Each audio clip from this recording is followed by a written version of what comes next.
Hey everyone, welcome to CollectFutbol Live, episode 11. It's going to be the question and answer episode for December 2020. So, I didn't get a lot of questions directed at me, but there's some conversations that we've been having in the Discord, and if there were a few things thrown at me. So, I'm just going to kind of cover those topics, and we'll see where that takes us. But pretty much everything I got was, just from our Discord. So as I say every episode, if you haven't joined and you're interested in vintage soccer cards, it's a good group to learn from, or you can even teach us. So if you have some knowledge. So and that is in the link below on the YouTube page. And so we'll just get going. I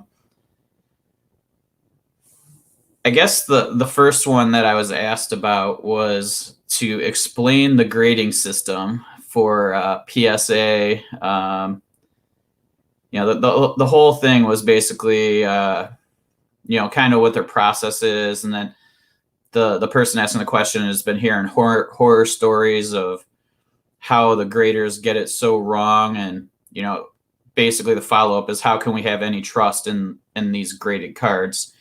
And I mean, the process, it's kind of hard to say, just because it's behind the scenes. Like they're very guarded about the whole process, actually. Like when they're doing grading, like in person, like it's, they're hidden from you. There's no, they don't want any influence from outside sources, I guess. And so it's really just hard to say exactly like what the process is. Now, if the question is, are they, gosh, I don't even know how to do this. How are they going about knowing which cards they're graded? Like, I guess we'll address it that way. Like, so what are they getting wrong? If what they're getting wrong is on the flip, like on the summary at the top of the graded card, I think that there was a problem early on just because there was so little information out there that they did the best they could. So there's cards out there that are graded wrong. And I've mentioned some of them. And I think there's some that they still haven't, corrected yet, but there's always going to be those ones that have already been graded out there. So we're going to see those are going to come up time and time again. I don't really know of a lot of them that are still being graded incorrectly. I know that the 58 cadet is one of them, but I think that like we've had these conversations. There's just so many, like cards we just don't know the dates on, so it's just really hard to get accurate information. So if that's the issue, I mean, they're going to be doing that wrong. Now, the question, if it's more about the grading and that they're actually getting the grading wrong, I mean, there's nothing we can really do about that. And especially there's going to be an issue coming up because they're having so many new graders because they're just so backlogged. Like, there's no way that they can be, all these people can be properly trained to grade correctly. And, there's the example that I sent in my three, what I felt were the best cadet suites, and I got an 8. Like, I didn't think there was any way like that these three weren't going to get 9s. Like, they were just the best. Centering, surface, corners, the edges. I checked all the edges. Like, to me, if it was an 8, it was a disappointment. And so I got an 8, a 9, and a 2.5. So what that 2.5 is, somebody had to have damaged it, somewhere along the line in their process, but there's really no recourse for us in that regard. And so, I mean, there's always going to be people that are unhappy, and I mean, obviously I'm unhappy getting a 2.5 on one of these that I felt was, strongly could be a 9. And, but what am I going to do? I mean, there's no way that I can unless it's like a numbered card, like a new card or something like that, it's just so difficult, or a super rare card. It's going to be difficult to, you know, there's always going to be rumors of like, did the card get switched? I mean, I'm not claiming that. I don't think that's the case. I think it just got damaged somewhere, like when the card was getting passed along to the next person. But that, I guess that's a price of doing business. There's a risk in doing that. So just to get graded, and honestly, like a lot of people are grading everything they get, and I totally understand why they would do that. That's not really how I go about it. I'm only grading the cards that I either feel are like really, high grade, or cards that I'm going to consider selling. So that kind of leads into another one of the topics that that we've had on the Discord recently. But I'll hold off on that for a second. How can we have trust in the graded cards? I would say that 95% of these cards, like, you should be pretty confident in what you're getting. Obviously, what the grade of the card is, I mean, it's so subjective. I mean, especially with the differing, the amount of time these people have spent grading. I mean, if I've been doing it for 3 months and another guy's been doing it for a decade, we're obviously going to have different abilities and consistencies. So, I mean, that's always going to be an issue. But the trust in the graded cards, the biggest thing I would say is that at least they're going to be the most knowledgeable people as a whole, like at least individuals within their company on certain areas. So there's going to be probably a guy, as soccer is probably the worst potential, because it's just so new, and they don't have anybody that's probably as knowledgeable as most people in our Discord that have been dealing with cards. But as they, learn more and more about the cards, they're going to be knowledgeable about what's authentic and what is not. And that kind of leads into the next conversation, where a lot of people have been encountering a lot of reprints or reproductions being sold online recently. A lot of them are, of course, the real high dollar cards. So like the Messi, the Mega Cracks. I think that somebody had shown that on a Facebook page, a sheet of 1958 Alifas. I'm not really sure if that's real, fake, whatever. I would imagine it's probably just a computer image. It kind of didn't really, like, I couldn't tell if it was a photo of a sheet. So, I mean, if that's the case, I mean, there's a lot of concerns in the group of like, how do we know what to buy? Like, there's a lot of people that are just like, if you're new coming into vintage soccer or even soccer in general, how do you know, with like the way that these cards and the technology is so incredible now, like, how do you, and printing and everything is just so great. How do you know what you're buying is real? And so that kind of goes back to the grading, right? Like, if you're going to buy a graded card, at least you have for those cards, like especially like the Mega Cracks, Messi, and cards that are more, higher populations, that they're going to be aware of if it's a fake or not when they grade it. So at least that what you're getting is authentic. And so that's where the value of grading comes in. I think, maybe the vintage is a little different, but I still think that you're going to feel pretty confident that, that at least it's a real card when you get it.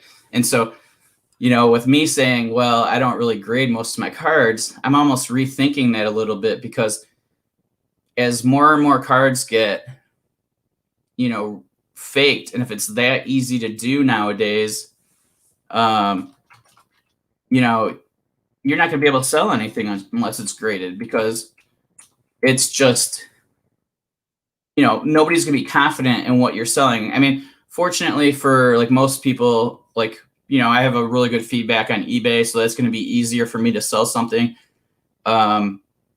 Hopefully people would trust me more a little bit, like when I'm selling something. But if you're like a random person that hasn't really sold any soccer cards before, and all of a sudden you have this Mega Cracks Messi that you bought in 2008, and it's been sitting somewhere, and now all of a sudden you want to sell it, I mean, that's going to hurt you big time unless you get it graded. So, I mean, it's just this whole grading thing. I mean, it's here, right? It's going to stay. As more people who deal with new cards get into vintage, they're going to be much more, grading oriented. And so I probably need to get into that game a little bit more, and start pretty much sending everything in to get graded, at least stuff that, has any sort of value or will have any sort of value. So yeah, the reprint thing is really concerning, and it seems like most of them are from Italy and Spain. So like a lot of the Mega Cracks, a lot of I guess Panini, like it. I know that like some 74 Platinis were reprints years ago, because I would never buy one of those raw, because you just never knew if if it was real or not. And so it's a big concern in the industry, but it's not just soccer cards, right? This is just going to be the issue. Any card that has any sort of value has the potential of being reproduced. And somebody had just told me there's a conversation in the Discord about an Iniesta rookie, a raw Iniesta rookie that looks fake. And yeah, it's like $100 card, and it's probably more now, but like a month or two ago, it was $100 card. And so they're starting to do it even on other cards and cards that aren't like super high dollars. So I mean, it's an easy way to make money, and it's really hard if you're selling it to, or if you're buying it from like Europe and you're from the United States, or vice versa. I mean, what kind of recourse do you really have other than if you bought it on eBay, just getting your money back, hopefully? But even then, who knows if you can get it back, if they've pulled all their funds out of their account or anything like that. So, it's going to be a challenge, and we're just going to have to weather it. And I think that as we get more information, we're going to be able to make better decisions, and we'll just know kind of how to, navigate the whole system and the problems that we have. I just, it's so new and it's so fresh, and it's kind of it's been the talking point so much in that Discord that, like, I think we're starting to get a little too focused on it right now, because I think that most cards, especially the ones that you're buying from, sellers that have been selling cards for years, I mean, you can still trust buying those. It's just, you just got to be a little bit more careful and just be a little more aware that there is the potential. And if you're buying a raw card that's worth a lot of money, you're taking a little bit additional risk in that. Let's see, something else about PSA. Some of the guys showed some photos of the new sticker holders. So it looks like PSA is at least trying to listen to some of the concerns that people have, and they have gotten some holders that are a little bit tighter and hold those stickers more in place. But, there's only so many, all these stickers come in different sizes and all that sort of thing. So it's just very difficult for them probably to design that many different holders for every possible, size of card. So we'll see. I figure as time goes on, we'll see more and more of these, holders that are going to hold pretty much any type of card, but they're just growing so fast. I can't imagine like just how difficult it is for PSA to even try to play catch up for everything that's going on for them. There's a sale now. They still got to try to do business as normal, and can they really spend as much money as they were spending before? Until the sale goes through. who knows how the process of grading through them is going to be going for, for the time being. And I have no idea if I answered really any of these questions so far. I mean, I'm just kind of the process for grading. I mean, they claim that, I mean, you can go on their website and it'll basically spell out like what their actual process is, but who's to say that they actually go through that whole thing? Because we still see so many errors come through, just typos, that sort of thing. But fortunately, they're really good about fixing that, I guess. So let's see. Somebody asked me my prediction for vintage soccer market for 2021. So that's a pretty broad range. I think that, I mean, we're going to keep seeing it grow, right? Like, I mean, there's just going to be, I think right now we have a little bit of a dip, and I think that that's just because of the holidays. And I think, people are not quite as focused maybe on the cards as they are other things going on in life at the moment. I mean, at least that's my guess. But I think like as we start getting into the end of the seasons and into Euros and all of that, we're going to see that, pick up again, and the values will be going up again. I mean, I have seen some dips recently in prices, even in like the Messi's, especially cards that were selling for 1,000 are selling. I saw a PSA 8 Mundi Chromo, because I keep an eye on those because they're pretty reasonably priced for a Messi rookie, and there was an 8 that just sold for $560 yesterday, I believe. And I mean, those were over 1,000 at some point. So, those are, it's not just vintage. But I think vintage is holding pretty decent, to be honest with you, for the most part. And we're seeing a ton of, the non like top 5 players that are continually growing in value. So I just think we're going to keep seeing that happen. We're going to have more players. We're going to have, people in the vintage market wanting to buy cards, and there's just going to be less cards out there. So, but I mean, that's something I've just been saying consistently. So like what I see happening in 2021 is probably the same thing I see happening in 22, 23, 24. It's just going to keep going. The only thing that can really affect it is if there's like a depression or a major, lull in the economy, which could happen, but that's just a blip in my opinion. Like, I think it's still gonna, like, people are probably gonna, cut down on their spending of cards at that point, because maybe they don't have as much discretionary income. And, if the vaccines for COVID come out and that ends up being a real successful, and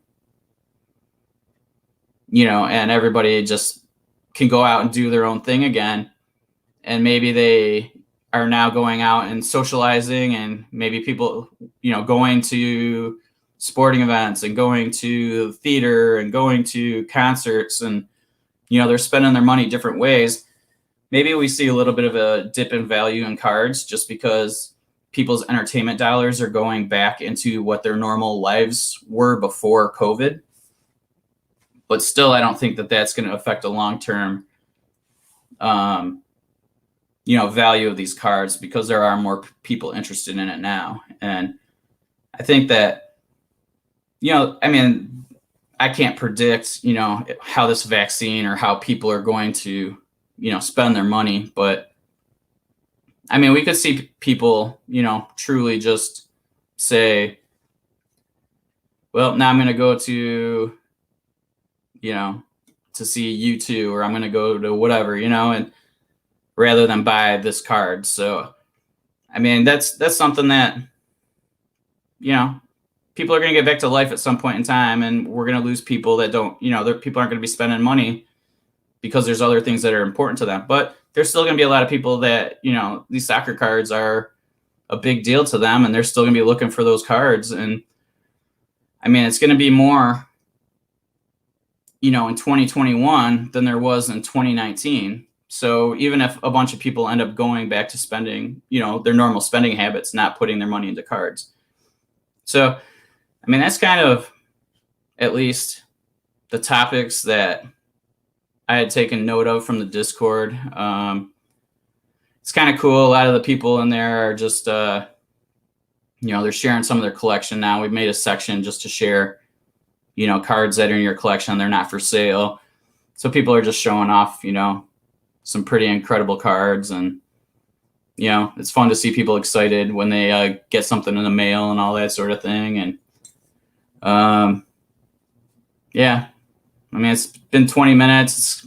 I've just been babbling. I don't even know if I provided really any sort of answers to any of the questions, but, the biggest thing I take out of everything with this grading is that I think I'm going to have to start sending pretty much all of my cards that I think have any sort of value, and then, just put those aside. And, so if and when I ever decide to sell them, I'll be able to, and I won't have to wait, 6 months or however long, depending on how much I pay for it. So anyway, I appreciate everybody that popped in here, and, thanks for watching.